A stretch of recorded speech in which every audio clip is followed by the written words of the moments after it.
Hi guys, ito pala yung kaganapan nung Sabado ng gabi. Minute ko kasi may music background siya guys. Alam nyo na guys, para hindi tayo makapiright, di ba? Kaya i-voice over ko na lang. So ayan nga guys, pumunta kami dyan sa restaurant na tinatawag nilang Distinto. Actually, it's cafe bar restaurant siya. May pa-wine. Ayan, nagsaserve sila ng mga sushi.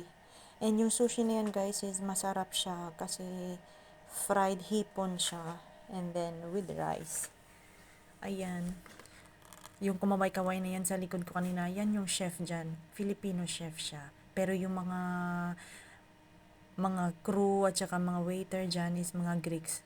Siya lang yung nag-iisang Pinoy na naging chef dyan. Pinoy na nagtatrabaho sa restaurant na yan. Ayan guys, sa likod ko na yan, Pinoy yan.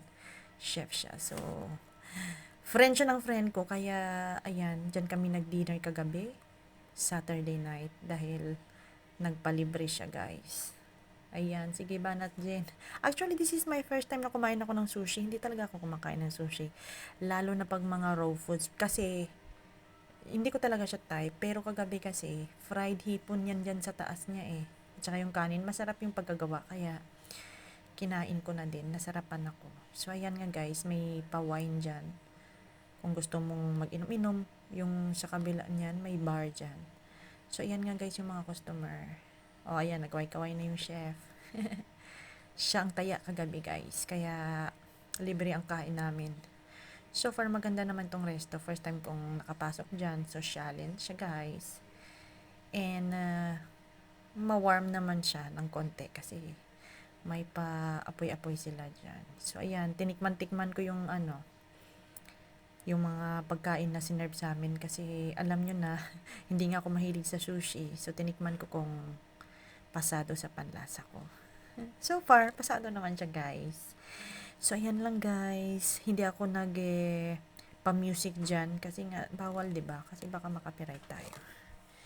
So, happy weekends everyone. Thanks for watching. Sana patapusin nyo yung video guys. Bye! Enjoy your holidays! Yan lang. Please don't forget to subscribe guys and press the bell button. Thanks for watching everyone. Basta wag niyong kalimutang mag-subscribe guys. Thank you so much. Bye.